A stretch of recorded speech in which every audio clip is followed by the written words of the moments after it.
Hola hermanos, buenas noches, ¿cómo están?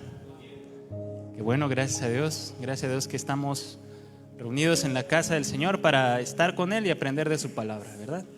El tema que vamos a ver el día de hoy es el tema 19, el Salmo 32, al cual yo titulé La alegría del perdón. Vamos a hablar sobre el perdón principalmente. ¿Me acompaña el Salmo 32? Son 11 versículos.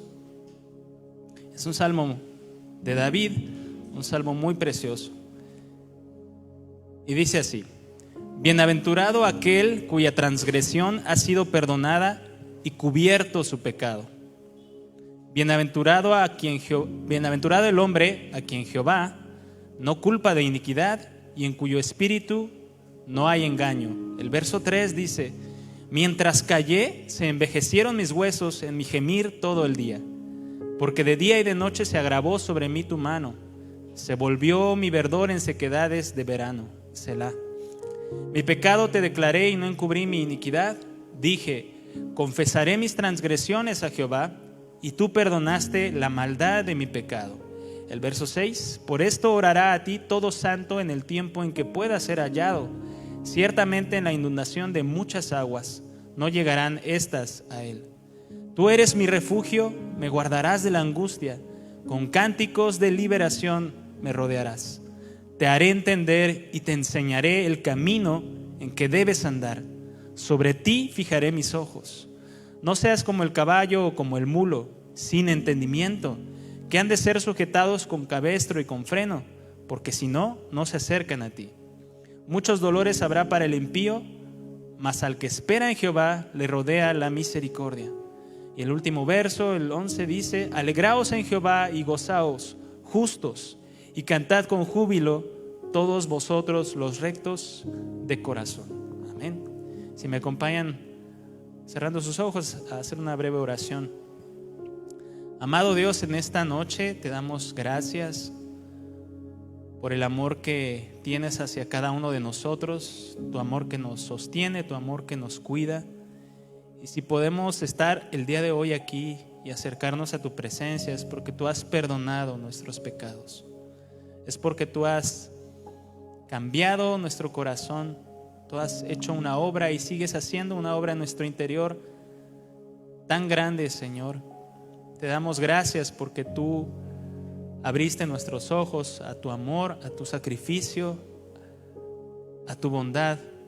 Gracias, Señor, y en esta noche queremos que tú nos hables, queremos distinguir tu voz, queremos que tú cambies lo que haya que cambiar en nuestro interior, que tú seas quien transforme nuestra forma de pensar, nuestra forma de razonar las cosas, nuestra forma de entender.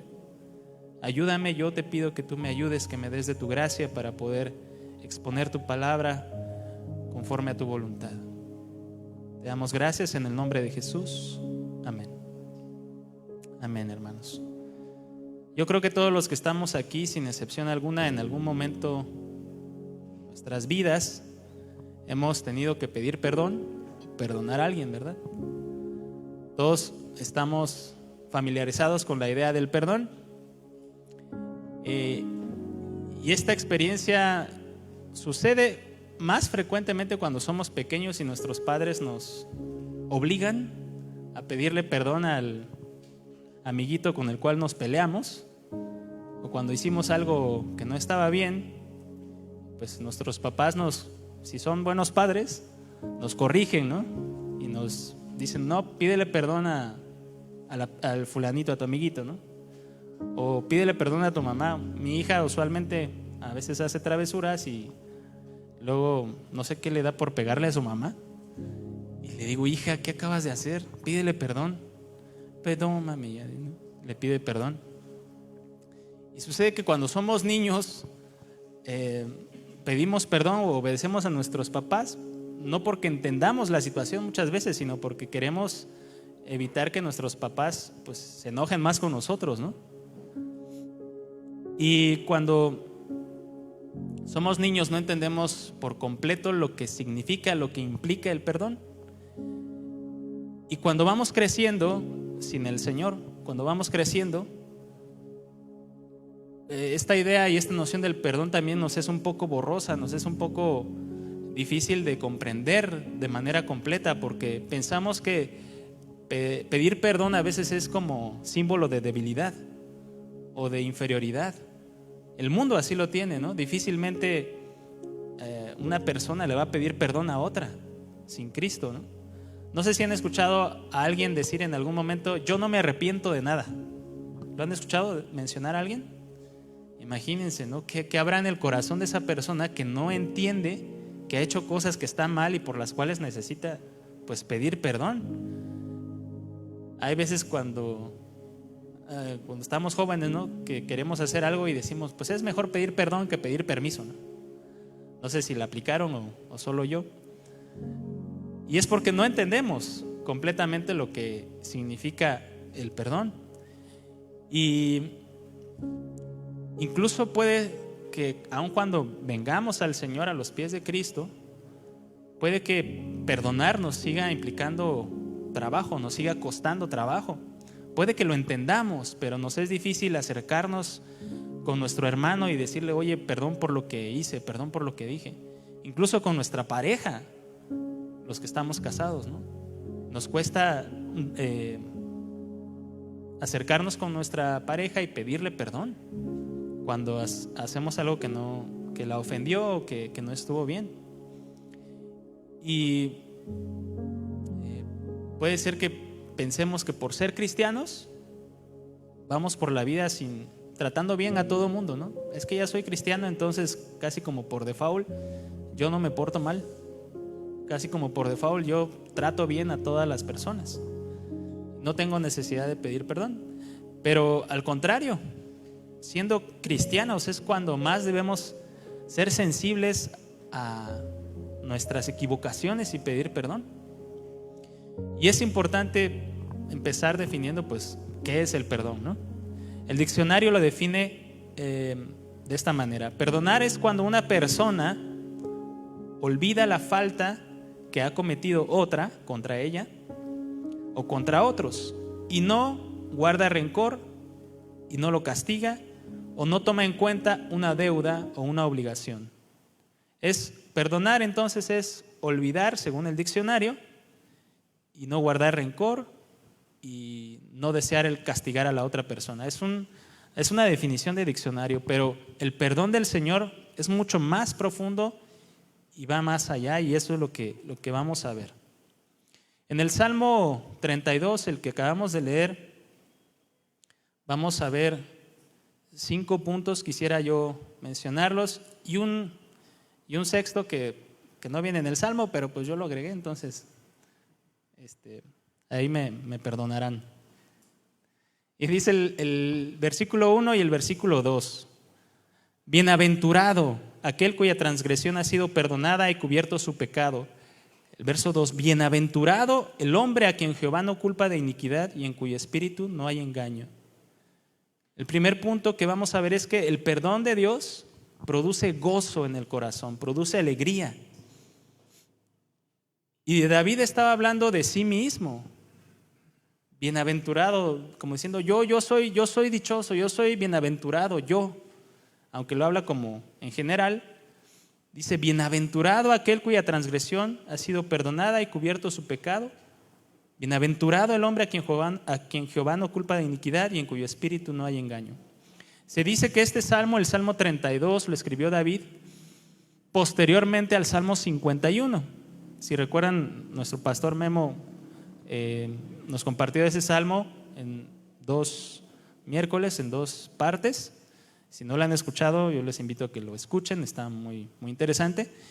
Y en el Salmo 51 vemos una oración de arrepentimiento de David, una oración de dolor por el pecado que él cometió. Y entonces el Salmo 32, muchos comentaristas dicen que es continuación o una prolongación de lo que David estaba sintiendo en el Salmo 51, cuando él ya se sintió perdonado por Dios. Y el perdón es un proceso, por llamarlo así, en el que intervienen varios elementos. El primero es la ofensa cometida, el segundo, la persona que comete la ofensa, el tercero, la persona que recibe la ofensa. El cuarto es el reconocimiento de la ofensa cometida. Y el quinto, el perdón. No es lo mismo infringir leyes humanas, como infringir leyes de tránsito, que infringir las leyes de Dios. No es lo mismo. No es lo mismo ofender a mi vecino que ofender a Dios. Que ninguna de las dos cosas está bien, pero no es lo mismo. No es lo mismo reconocer mis ofensas ante mis semejantes que reconocer mis ofensas ante Dios. Pueden haber personas ateas moralmente buenas que puedan reconocer cuando se equivocan con otras personas, pero no reconocen cuando han pecado contra Dios. No es lo mismo. Aunque para ambas situaciones hay consecuencias, no es lo mismo la consecuencia de pecar contra un hombre que la consecuencia de pecar contra Dios. La consecuencia de pecar contra Dios, todos lo sabemos, es una eternidad lejos de Dios. Y no es lo mismo ser perdonado por un hombre que ser perdonado por Dios. Cuando David comienza este salmo con la palabra bienaventurado, está diciendo: dichoso, feliz, alegre, aquella persona cuya transgresión, que significa falta, ofensa o pecado, en este caso contra el carácter santo de Dios y la desobediencia a la voluntad de Dios, dice David: dichoso aquel que ha hecho algo malo contra Dios, pero Dios perdona ese pecado. Y aquí la palabra perdonar significa levantar y poner aparte. Es como si Dios hubiera levantado o quitado el pecado de David y lo hubiera puesto por otro lado. Y la palabra cubierto, que continúa en el verso 1, dice: cuya transgresión ha sido perdonada y cubierto su pecado. Cubierto significa ocultar o tapar, y es la misma idea que cuando el Señor cubrió la desnudez de Adán y Eva, cuando pecaron en el huerto y estaban desnudos, ¿no? Y ellos se hicieron hojas de higuera para tapar su desnudez, pero el Señor los cubrió con pieles de animales. Y continúa en el verso 2 diciendo nuevamente: bienaventurado, dichoso, alegre, feliz, aquella persona a la que Dios no culpa de iniquidad o no considera responsable de un delito, y en cuyo espíritu o en cuyo interior hay solo sinceridad. Una persona que es sincera ante Dios. En el Antiguo Testamento, para el perdón de pecados se ofrecían sacrificios de animales. Las personas ponían su mano en el cuello del animal y era como si transfirieran su pecado a ese animal, el cual era sacrificado. Pero esta práctica que apuntaba al sacrificio de Jesús se volvió una práctica más bien religiosa con el paso del tiempo y no implicaba un verdadero arrepentimiento. En el Salmo 51, los últimos versos, el verso 16 dice David: porque no quieres sacrificio, que yo lo daría. No quieres holocausto. Dice David: yo estoy dispuesto a ofrecer los animales que sean necesarios. Y continúa David diciendo algo tremendamente cierto y profundo para ese tiempo. Y dice David: los sacrificios de Dios son el espíritu quebrantado. El espíritu, aquí lo relacionamos igual con la palabra espíritu del verso 2. Al corazón contrito y humillado no despreciarás tú, oh Dios.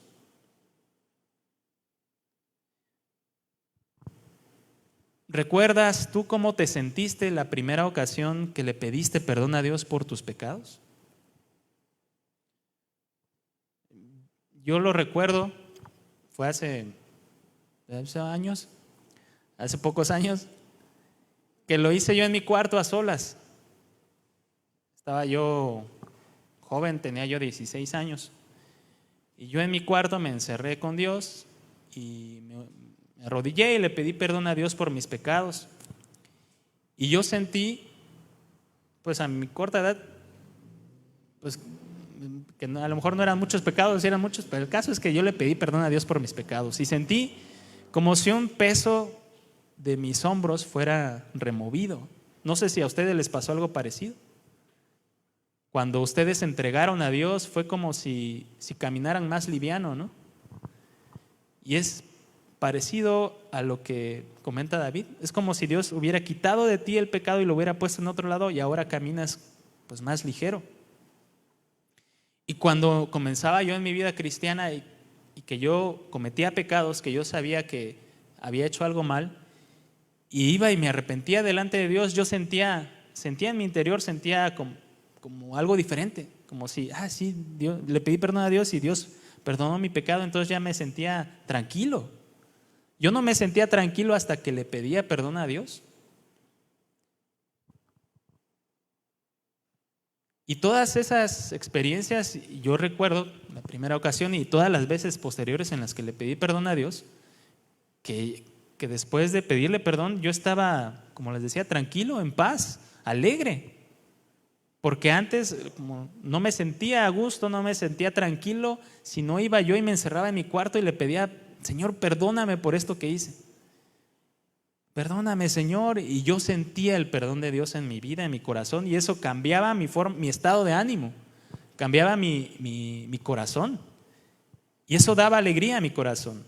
No sé si ustedes sentían también esa alegría con el Señor cuando le pedían perdón por sus pecados. No es poca cosa.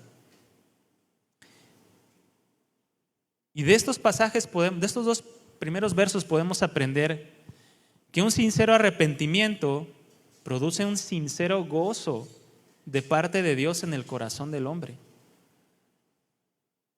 a causa de un sincero perdón de parte de Dios. Ahora, quisiera yo hacerle unas preguntas y quisiera que me respondieran. ¿Pecamos todos los días? Sí, ¿verdad? ¿Pedimos perdón a Dios todos los días? Sí, ¿verdad? ¿Hay gozo en nuestro corazón por ese perdón todos los días? Amén. En el cristiano, en ti y en mí, debe haber un gozo continuo todos los días por el perdón de nuestros pecados. No solamente en aquel momento cuando le entregamos nuestra vida al Señor, sino todos los días, porque todos los días pecamos y todos los días debemos pedirle perdón a Dios, y entonces gozo debe venir a nuestras vidas. Gozo debe haber en nuestras vidas de manera constante, porque hay perdón de pecados por el sacrificio de Jesús. Sin el sacrificio de Jesús no tendríamos perdón de pecados.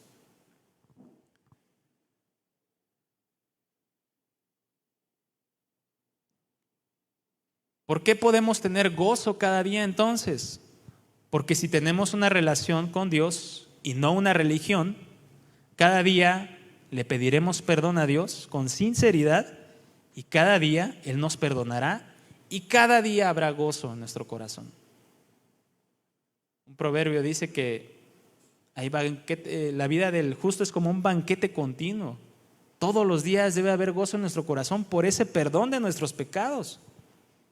Todos los días, todos los días. Acompáñame a 2 de Pedro 1:8.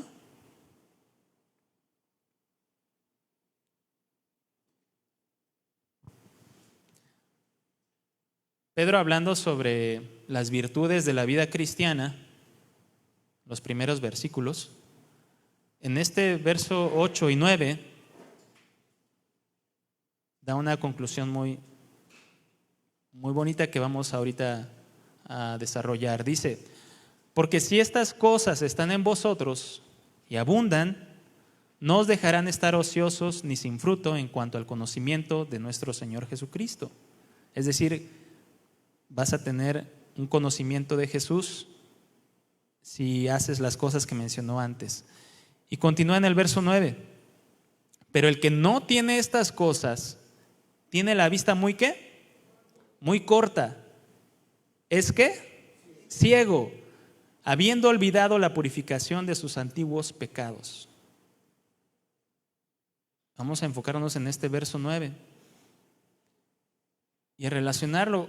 El que no vive con gozo su vida cristiana tiene la vista muy corta. Del griego muopazo, de donde se deriva la palabra miopía, que significa tener una deficiencia en la vista, no tener la capacidad de distinguir lo que se ve. Alguien que no puede distinguir la realidad. Entonces, aquel que olvida que Dios le perdonó sus pecados, tiene los ojos, no puede ver con claridad lo que Jesús ha hecho en su vida. Ve borroso, no distingue la realidad de Dios en su vida. Y continúa Pedro diciendo, es ciego. Pero aquí en un sentido espiritual es alguien incapaz de entender. Alguien ciego es alguien que no entiende. Si no puedes distinguir lo que tienes enfrente, no puedes entender lo que sucede. Es como cuando nos encontramos con un letrero en otro idioma y no hablamos ese idioma, ¿no? Y leemos el letrero y pensamos, pues, ¿qué dirá aquí? ¿Salida, entrada, baños?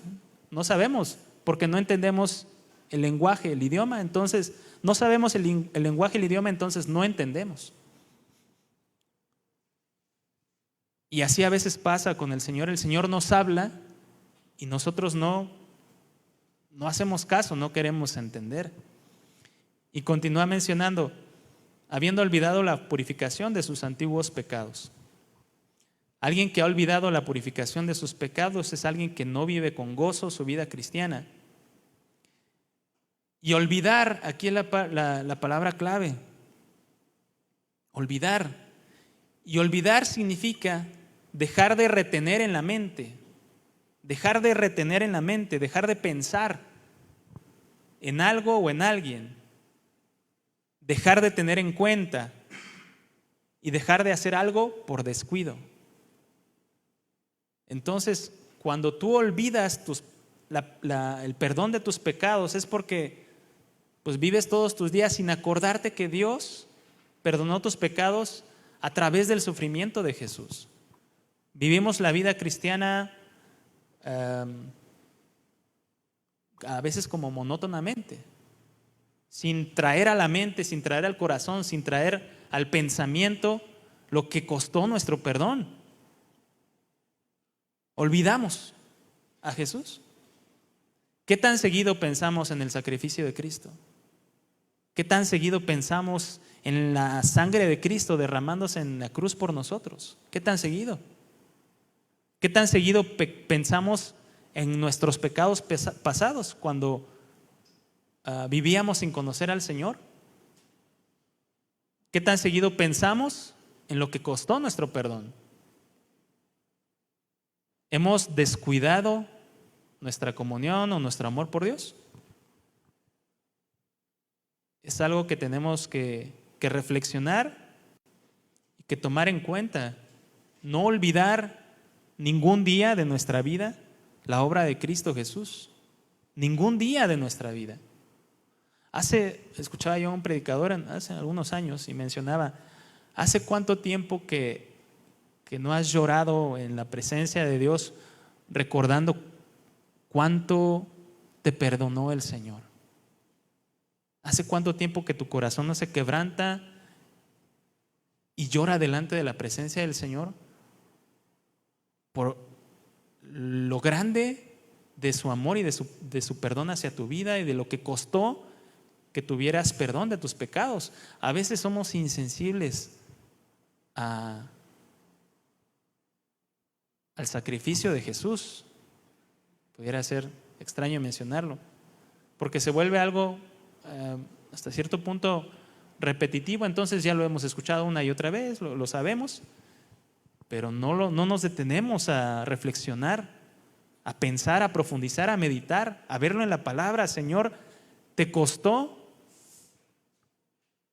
sangre, sudor en gotas de sangre, sufrimiento, lágrimas, el que fueras golpeado tan inmerecidamente. Y sobre todo que en la cruz, pues el Padre ocultó su rostro, ¿no? Que también fue algo que para Cristo fue doloroso. Es algo que tenemos que pensar todos los días. Todos los días. Lo segundo que podemos aprender de este salmo es que un pecado no confesado es un pecado no perdonado. No sé quién comentó esa frase, ahí luego me ayudarán a saber quién lo dijo. Pero un pecado no confesado es un pecado no perdonado. El verso 3 y el verso 4 dice David: mientras callé, se envejecieron mis huesos en mi gemir todo el día. Porque de día y de noche se agravó sobre mí tu mano, se volvió mi verdor en sequedades de verano, Selah. La versión lenguaje actual menciona estos versos así: mientras no te confesé mi pecado, las fuerzas se me fueron acabando de tanto llorar. Me castigabas día y noche y fui perdiendo fuerzas, como una flor que se marchitaba bajo el calor del sol. Después de haber pecado contra Dios, dando seguimiento como cronológico al Salmo 51, el Salmo 51 David lo escribió después de que pecó con Betsabé. Muchos conocemos la historia, ¿no? David, en una época en la que tenía que salir a la guerra, en la que tenía que estar trabajando, en la que tenía que estar activo, él estaba descansando y vio a Betsabé y entonces mandó tomarla. Betsabé estaba casada y para ocultar su pecado, pues al final mandó matar a Urías, ¿no? Y Betsabé quedó embarazada.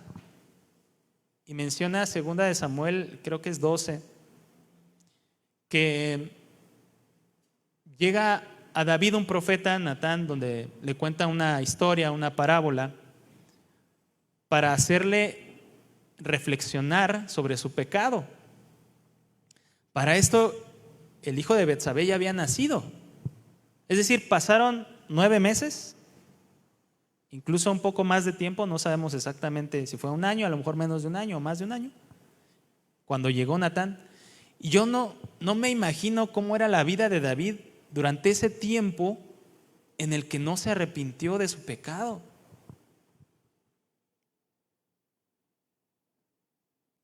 Vivía, yo creo que como en el limbo, porque no tenía comunión con Dios. Vivía en una forma en la que él no estaba acostumbrado, porque él era un hombre de Dios, era un hombre que escribía salmos, que adoraba a Dios, que buscaba a Dios, que amaba a Dios. Pero ese tiempo en el que él estaba era un tiempo en el que estaba lejos de Dios por su pecado.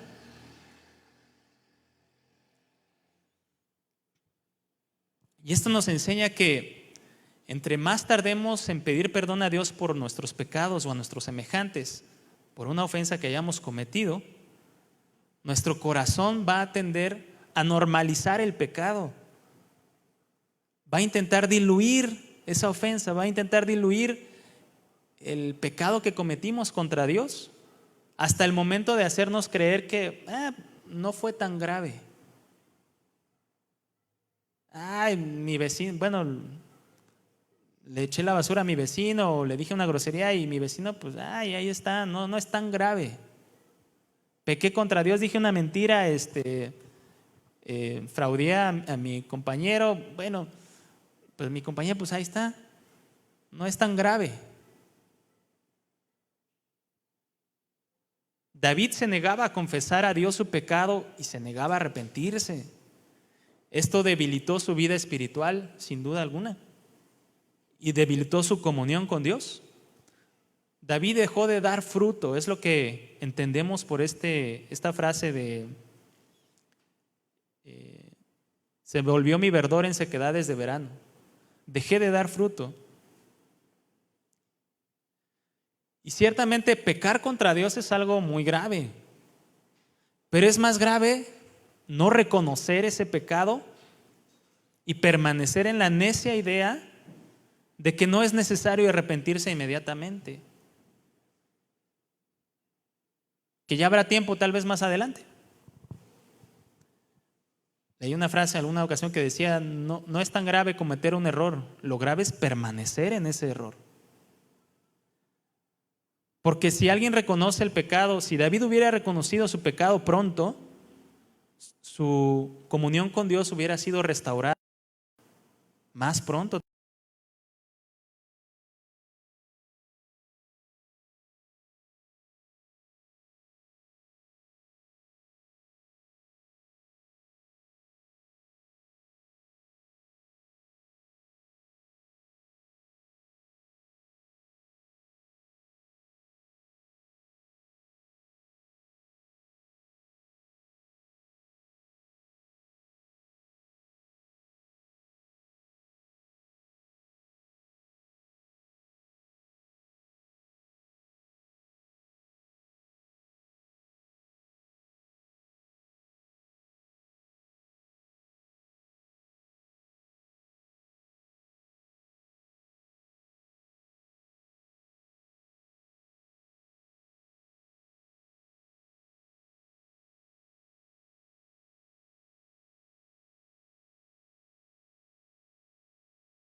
No tendrá éxito, no podrá vencer en las circunstancias difíciles de la vida. ¿Por qué? Porque no tendrá vida espiritual en sí mismo, no tendrá fortaleza espiritual para salir adelante en medio de las circunstancias difíciles. ¿Por qué creen que hay tanta gente en el mundo que cuando viene una circunstancia complicada se cae, se quiebra, se rompe? Porque no tiene vida espiritual, no tiene vida de Dios en su interior para permanecer.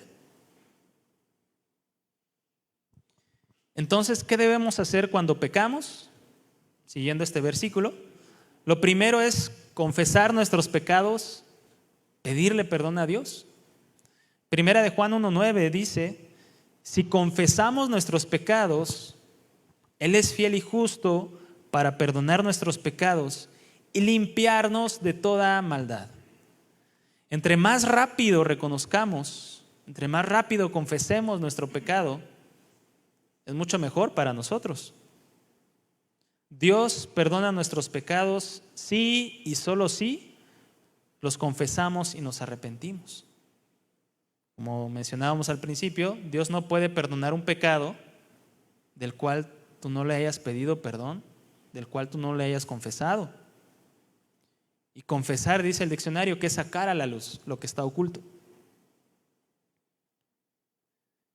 Y aquí en esta parte de confesar, yo alguna vez escuchaba a una persona que decía, cuando tú confieses a Dios tus pecados, sé brutalmente honesto con Dios, brutalmente honesto, profundamente honesto, completamente honesto. Dile al Señor, hice esto, por esto, me sentí así, así, así. Porque a veces cuando confesamos nuestros pecados solemos ser muy generales. Señor, perdona mis pecados porque pues yo actué mal. En nombre de Jesús, amén.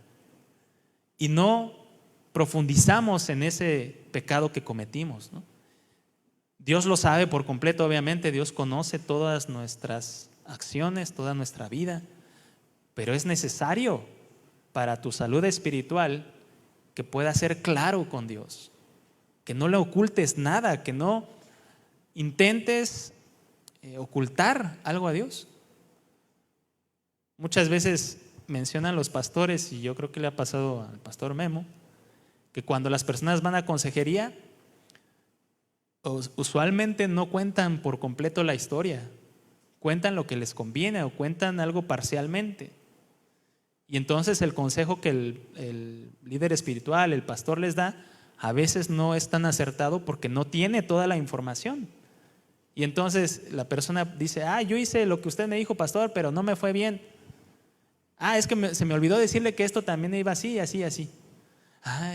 Me hubieras dicho desde un principio. Y entonces algo parecido pasa con Dios. Cuando hablemos con Dios sobre nuestros pecados, seamos completamente claros, completamente honestos, completamente sinceros con Dios. Lo segundo que debemos hacer cuando pecamos, acorde al proverbio, es apartarnos del pecado. Porque de nada sirve confesar nuestro pecado si no nos apartamos de ese pecado. De nada sirve. El que confiesa el pecado y se aparta, que significa renunciar, abandonar o soltar, ese es el que alcanza la misericordia de Dios. Ese es el que alcanza el perdón de Dios. Y esa renuncia, ese abandono del pecado, ese soltar el pecado se hace manifiesto cuando nos arrepentimos. Y arrepentirse no es llorar, arrepentirse no es sentirse mal, arrepentirse no es solo pedir perdón, arrepentirse es cambiar de dirección, cambiar de idea, cambiar de pensamiento. Y el perdón solo lo recibe aquel que confiesa y se aparta, no solo el que confiesa. Y esto fue lo que David hizo precisamente. En el verso 5 dice: mi pecado te declaré y no encubrí mi iniquidad. Dije: confesaré mis transgresiones a Jehová, y tú perdonaste la maldad de mi pecado. La traducción lenguaje actual dice: pero te confesé mi pecado y no oculté mi maldad. Me decidí a reconocer que había sido rebelde contigo, y tú, mi Dios, me perdonaste. Y haciendo un breve paréntesis, en los evangelios, en Mateo, Marcos, Lucas y Juan, Mateo 9 creo es, Marcos 2 y Lucas 5, la historia del paralítico que es llevado por sus amigos, no sé si lo recuerdan, que hacen un hoyo en el techo y bajan a su amigo colgado de una camilla, porque el lugar donde estaba Jesús estaba lleno, y lo bajan y lo presentan ante Jesús, se lo llevan a Jesús. Y lo primero que Jesús le dice es, al ver la fe de ellos, dice el pasaje, al ver la fe de sus amigos, Jesús se voltea al paralítico y le dice: hijo, tus pecados te son perdonados. Y es curioso este pasaje porque en ningún momento se ve que el paralítico le pida perdón a Jesús, ¿verdad? En ningún momento leemos: ay, el paralítico le gritaba a Jesús: perdóname, Señor, perdóname. No.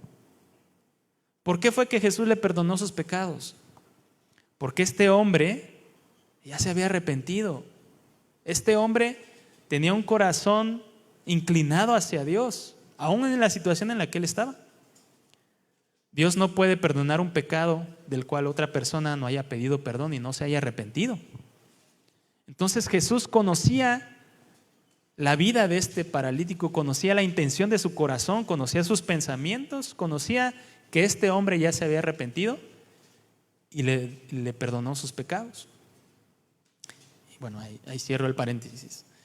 Lo tercero que aprendemos de este salmo es que el perdón abre la puerta a la comunión con Dios. El verso 6 y el verso 7 dice: por esto orará a ti todo santo en el tiempo en que pueda ser hallado. Orará a ti. Ciertamente en la inundación de muchas aguas no llegarán estas a él. Tú eres mi refugio, me guardarás de la angustia, con cánticos de liberación me rodearás. Es importante entender el perdón y el valor del perdón en nuestras vidas, el peso que debe tener el perdón en nuestras vidas y las consecuencias de ese perdón. Cuando Dios perdonó nuestros pecados a través de Jesús y de su sacrificio, restauró nuestra alma que estaba desfigurada por el pecado, limpió nuestro corazón que estaba sucio, y al ser perdonados, restauró nuestra comunión con Él, con el Padre. Ahora podemos tener una comunión verdadera y experimentar su protección. Cuando somos perdonados y tenemos comunión con Dios, Él se vuelve, como dice aquí el verso, nuestro refugio, nuestra torre fuerte, nuestro pronto auxilio. Y es por la comunión con Dios que podemos experimentar su paz, su protección, la vida, su provisión, tantas cosas que podemos experimentar. Es precisamente por el perdón que podemos tener comunión con Dios. No tenemos comunión con Dios por nuestras propias fuerzas, por nuestras buenas obras o porque alguien más nos acerca a Dios. Lo único que nos permite tener comunión con Dios es el perdón de nuestros pecados a través de Cristo Jesús. El Salmo 130, el versículo 3, la traducción lenguaje actual dice: si tomaras en cuenta todos nuestros pecados, nadie podría presentarse ante ti. Pero tú nos perdonas, dice el verso 4, por eso mereces nuestra adoración. Isaías 44, 22, en la Nueva Traducción Viviente dice: he disipado tus pecados como una nube y tus ofensas como la niebla de la mañana. Vuelve a mí, porque yo pagué el precio para ponerte en libertad. ¿Para qué murió Jesús en la cruz? ¿Para qué murió Jesús?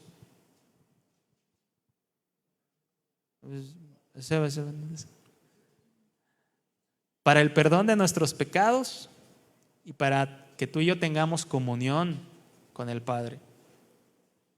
Es importante poder notar que Dios no solo nos perdona y ya.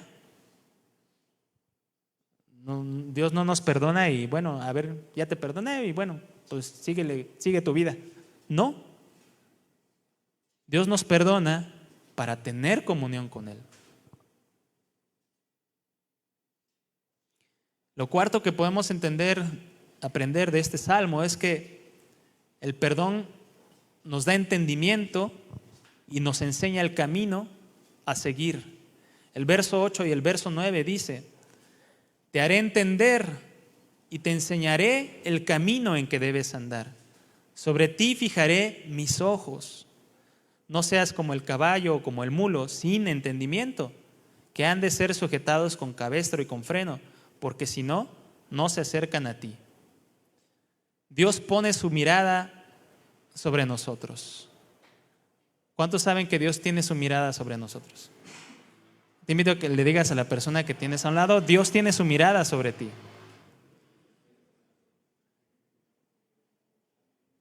Y después de que Dios nos perdona, Él nos da la capacidad para entender su voluntad y nos muestra cómo debemos comportarnos, cómo debemos actuar.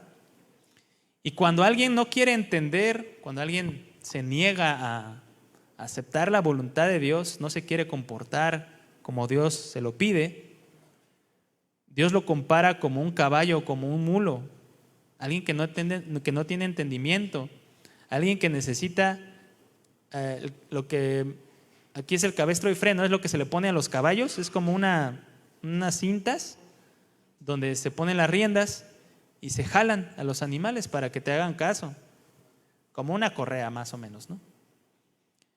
Dice, no seas como el caballo o como el mulo. Y cuando Dios le jala las riendas a alguien que no quiere entender, es cuando le permite tener circunstancias en su vida que hacen que esa persona termine humillado a Dios.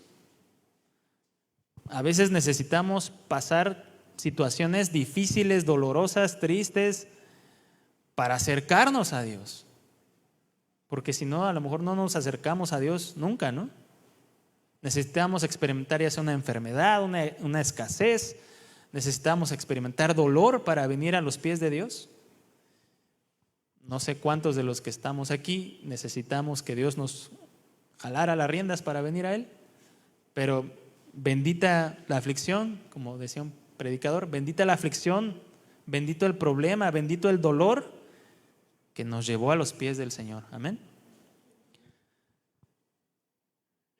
Lo quinto que podamos aprender de este salmo es que el perdón de Dios nos lleva a adorarle, a cantarle. El verso 10 y el verso 11 dice: muchos dolores habrá para el impío, mas al que espera en Jehová le rodea la misericordia. Alegraos en Jehová y gozaos, justos, y cantad con júbilo, todos vosotros los rectos de corazón. la versión lenguaje actual dice: a los malvados les esperan muchos sufrimientos, pero a los que confían en ti, los cubres con tu gran amor. Ustedes, pueblo de Dios, alábenlo y hagan fiesta.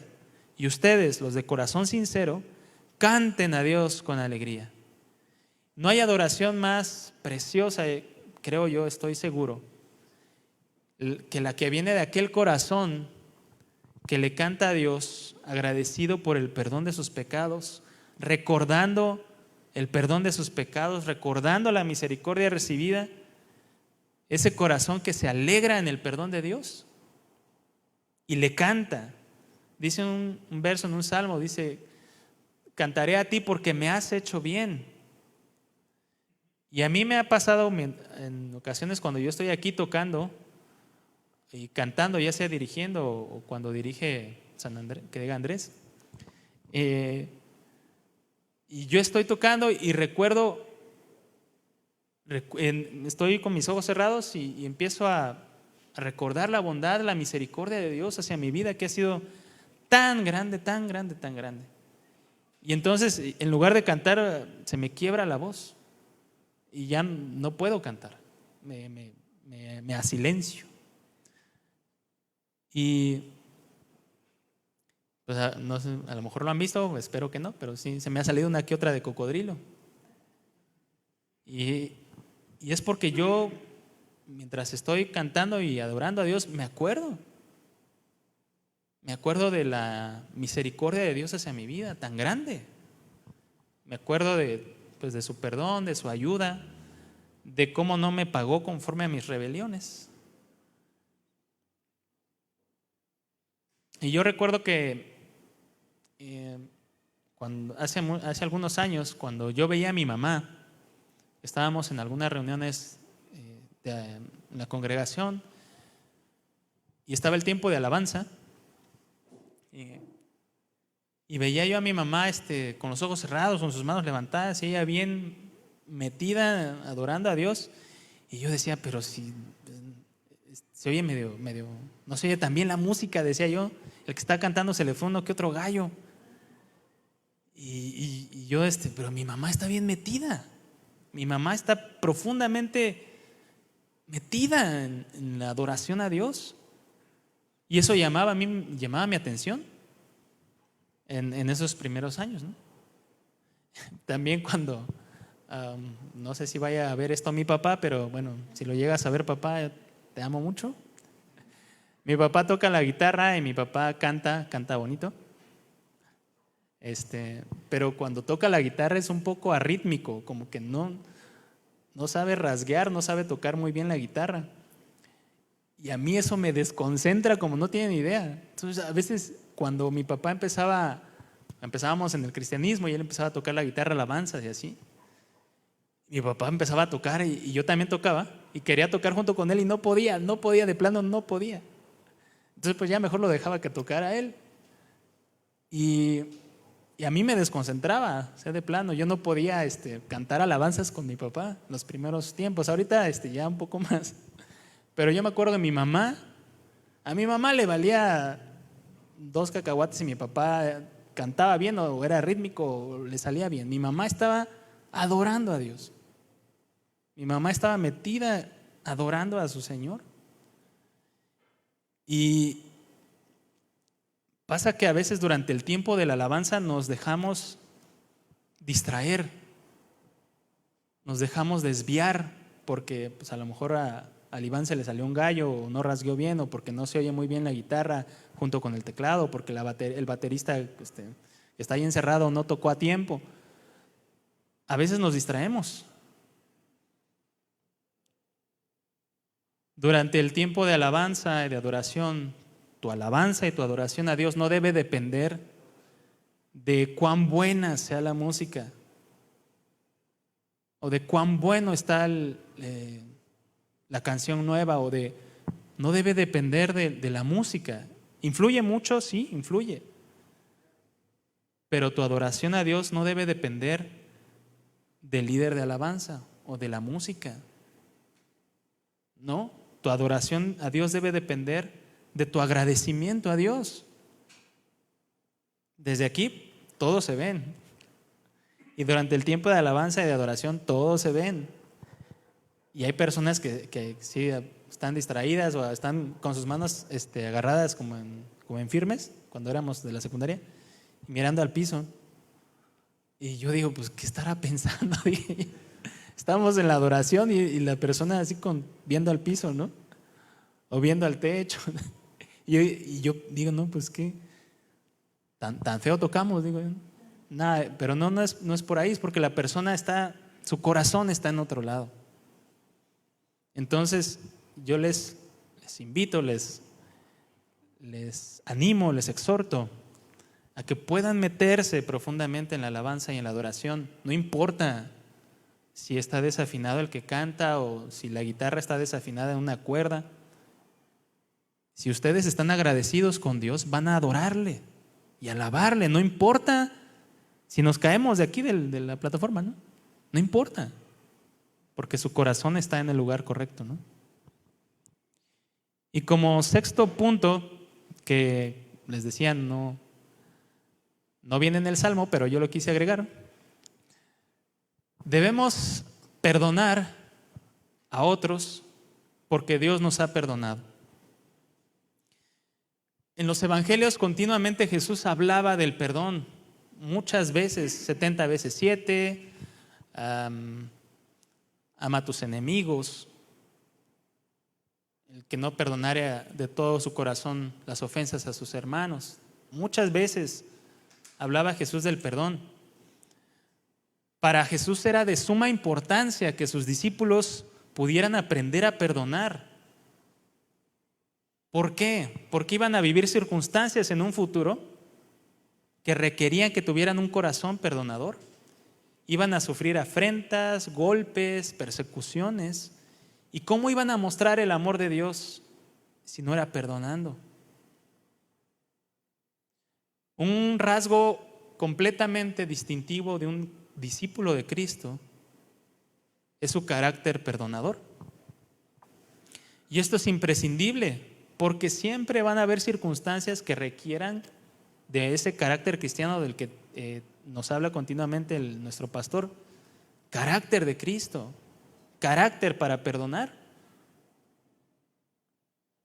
Dice Santiago que todos ofendemos muchas veces. No hay nadie que no ofenda.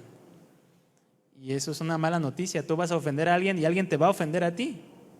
Y no es que te esté profetizando mal, pero así lo dice la Biblia. Todos ofendemos. En algún momento alguien te va a ofender. En algún momento tú vas a ofender a alguien. Y entonces es necesario, si alguien te ofende, que puedas perdonar. ¿Y por qué podrás perdonar? Efesios 4:32, traducción lenguaje actual, dice: por el contrario, sean buenos y compasivos los unos con los otros y perdónense, así como Dios los perdonó a ustedes por medio de Cristo. Colosenses 3:13 dice: soportándoos unos a otros y perdonándoos unos a otros si alguno tuviere queja contra otro. De la manera que Cristo os perdonó, así también hacedlo vosotros. El perdón que nosotros hemos recibido de parte de Dios es como una semilla que debe florecer en nuestro interior, que nos permita perdonar a otros, y debe ser un fruto del cual otros puedan comer. No podemos dar lo que no tenemos, ¿verdad? Si yo les pido, ¿me pueden prestar $1,000,000? ¿Cuántos me prestan? No, ¿verdad? Porque no tienen, ¿verdad? Si lo tuvieran, sí me lo prestaban, ¿verdad? No. Y es obvio, no podemos dar lo que no tenemos. Si alguien tiene en su corazón el perdón abundante de Dios, podrá perdonar. No se le hará complicado. Pero si alguien no puede perdonar es porque no comprende cuánto Dios le ha perdonado a esa persona. No debe existir tal cosa como un cristiano ofendido. No debe existir. No debe haber lugar para es que me siento ofendido porque aquella persona me miró feo o no me invitó de sus chetos. No debe haber lugar para el sentirnos ofendidos. El perdón que ofrecemos es un puente, decía el pastor Chuy, sobre el cual en algún momento nos será necesario caminar. Y si no perdonamos es como quemar ese puente. Perdonar, a diferencia del diccionario, de la definición del diccionario, no solo es olvidar la falta que cometieron contra nosotros y ya. Como les decía, Dios no nos perdona y ya. Cuando nosotros perdonamos, debemos actuar también como Dios. Sí, olvidar los pecados, pero ayudar, restaurar la comunión, amar, incluso a nuestros enemigos. Como Jesús lo enseñaba en Mateo 5:43, oísteis que fue dicho: amarás a tu prójimo y aborrecerás a tu enemigo. Pero yo os digo, amad a vuestros enemigos, bendecid a los que os maldicen y haced bien a los que os aborrecen y orad por los que os ultrajan y os persiguen, para que seáis hijos de vuestro Padre que está en los cielos, que hace salir su sol sobre buenos y malos y que hace llover sobre justos e injustos. Porque si amáis a los que os aman, ¿qué recompensa tendréis? ¿No hacen también lo mismo los publicanos? Hasta ahí. Y déjenme terminar con un testimonio que contó el pastor Chuy. Un testimonio muy, muy fuerte. Cuando yo lo escuché la primera vez, sí, dije, wow. Dice que él cuando llegó a la congregación, una familia, y llevaban a una señora en una silla de ruedas. Una señora que no sé exactamente cómo habrá hecho el pastor. Dijo que estaba así, yo creo que como si tuviera artritis. Y estaba en silla de ruedas y también su cabeza no la podía mover. Y empezaron a ir a la congregación. Dice que pasó como un año y resulta que esa familia vivía cerca de donde el pastor Chuy vivía en ese momento. Y dejó de ir la señora, no recuerdo su nombre. Dice que dejó de ir la señora y el pastor Chuy fue a visitarla. No, perdón. A ver, ¿cómo era la historia? Perdón, que se me cruzan los cables. Que llegó la familia a la iglesia y empezaron a congregarse. Y una ocasión que el pastor Chuy fue a su casa, oró por la señora, que estaba pues como artrítica, le digo, y en silla de ruedas. Y el pastor Chuy empezó a orar por la señora, el Espíritu Santo lo guió a orar por la señora. Y dice que el Señor en la oración le decía: esta señora tiene problemas de ira, está enojada con alguien. Y entonces dice que el pastor Chuy detuvo su oración y le preguntó: oiga, ¿usted tiene problemas con alguien? ¿Está enojada con alguien? ¿No ha perdonado a alguien? Y la señora empezó a decir: es que mi hermano nos quitó la herencia, se peleó con mis hermanos, nos dejó en la calle. Y empezó a sacar el rencor y la amargura que había en su interior. Y entonces el pastor Chuy dice, pues la guió a perdonar. Tiene usted que perdonar, hermana, porque Dios ha muerto en la cruz por usted, ha perdonado sus pecados, usted también tiene que perdonar a otros. Y entonces dice que la señora dijo: está bien, pues voy a perdonar. Y empezó a orar por ella. Y en el momento en el que el pastor Chuy empezó a orar por ella y la señora estaba perdonando a su hermano, dice el pastor Chuy que él comenzó a escuchar cómo crujían los huesos de la señora, cómo sus manos se restauraban, cómo su cuello volvía en sí, y la señora se levantó de la silla de ruedas. Un milagro grande, un milagro grande. El Señor hizo un milagro en la vida de esa señora y restauró su salud física después de que ella perdonó. Y cuando ella dejó la silla de ruedas, pues entró a la congregación como el cojo de Hechos, brincando, saltando, alegre, porque el Señor la había sanado, había hecho un milagro muy grande en su vida. Y entonces cuenta el pastor Chuy que al paso del tiempo la señora dejó de ir. Y el pastor Chuy pues fue a verla a su casa, se preocupó.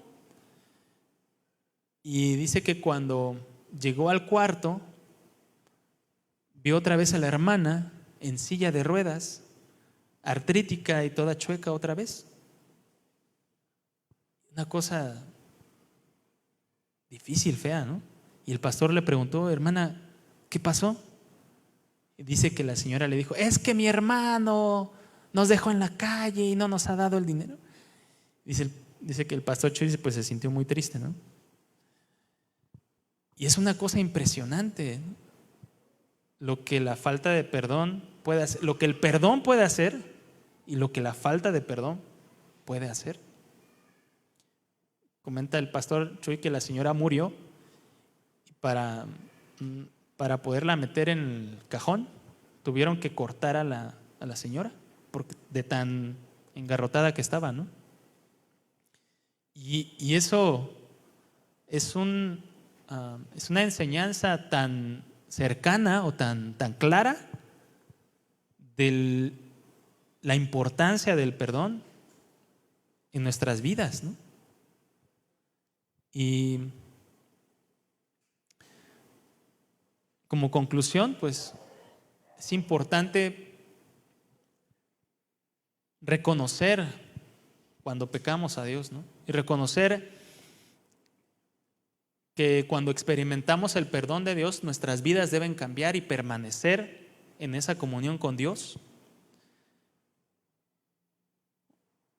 Debe haber un profundo y verdadero agradecimiento y un profundo y verdadero gozo en el corazón cuando somos perdonados por Dios. Es importante no olvidar ningún día de nuestra vida lo que costó nuestro perdón. Cuando pecamos es de suma importancia reconocer nuestro pecado, no ocultarlo, no tardarnos en pedirle perdón a Dios o pedirle perdón a la persona a la que ofendimos, ¿no? Es importante reconocerlo y pedir perdón inmediatamente.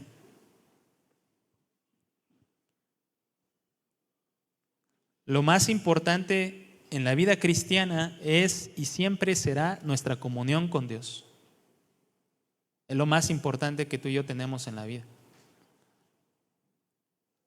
Y el diablo es lo que intenta siempre que nosotros disminuyamos en esa comunión con Dios. No sé si ustedes en alguna ocasión han dejado abierta una ventana o una puerta y se les ha metido un zancudo en la noche. ¿Los deja dormir? No, ¿verdad? A mi esposa no la dejan dormir. A mí tampoco, me tengo que parar a matarlos.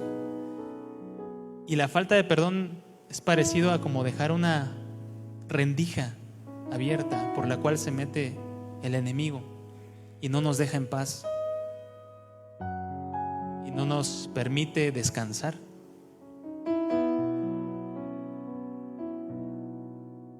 Cuando alguien nos ofenda, debemos pasar por alto esa ofensa, de la misma manera en que Cristo en su cuerpo y en su cruz pasó por alto nuestras ofensas para que el Padre nos perdonara. Amén. Invito a que pueda ponerse de pie.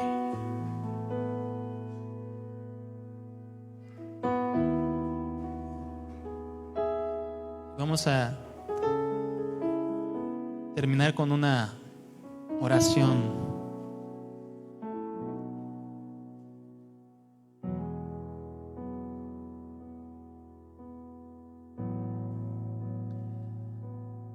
Bueno, antes que nada, si tú necesitas pedirle perdón a alguien, yo te invito a que lo hagas. No tienes que hacerlo aquí o ahora, en este momento, sino si tú reconoces o sabes que necesitas pedirle perdón a alguien, yo creo que Dios te está hablando para que lo hagas. Que no te tardes en hacerlo, ¿no? Y si tú necesitas perdonar a alguien, también no te tardes en perdonar a alguien si te ha ofendido. Amado Señor, en esta noche te agradecemos tu amor tan grande, manifestado en esa cruz, que perdonó nuestras maldades, nuestros pecados, y nos restauró el corazón. Te damos gracias porque el perdón de nuestros pecados nos produce un gozo sincero, un gozo profundo, un gozo que nadie nos quita. Porque tu sacrificio en la cruz, Señor, fue real. El pecado que nosotros cometimos fue real. Y el perdón de nuestros pecados también es real. Por lo tanto, el gozo que hay por ese perdón es real, Señor. Que nunca olvidemos lo que costó nuestro perdón, Señor. Que no seamos indiferentes a ti. Que no seamos indiferentes a tu palabra, Señor. Que nunca vivamos sin pedirte perdón de nuestros pecados. Que podamos reconocer inmediatamente cuando hacemos algo que a ti no te agrada. Que tu Espíritu Santo nos haga sensibles. Que tu Espíritu Santo nos haga sensibles, Señor. Quebranta la dureza de nuestro corazón. Quebranta la indiferencia o la frialdad de nuestro interior que nos hace diluir el pecado y nos hace pensar que no es tan grave.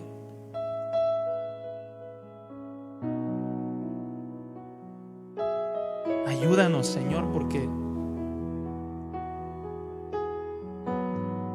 necesitamos de tu gracia para eso. Confesemos nuestros pecados con toda claridad y honestidad ante ti, Señor. Que no escondamos nada de nuestro corazón, porque no podemos esconderte nada. Sería engañarnos a nosotros mismos. Ayúdanos, Señor.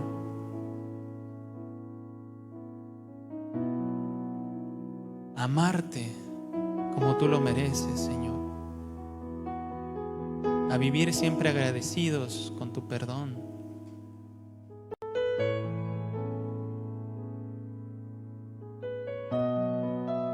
Y a perdonar a otros siempre que nos ofendan. Porque tú nos perdonaste primero, Señor. Podemos perdonar porque tú has perdonado nuestros pecados.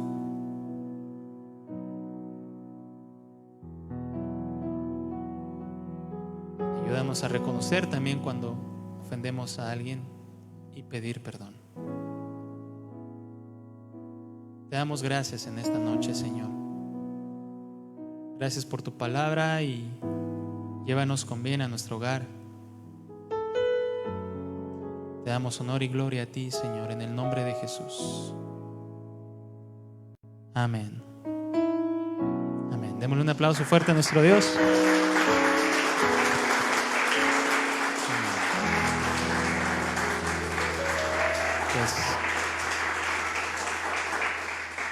Amén, hermanos, pues nos vemos en la próxima reunión. Que Dios les bendiga.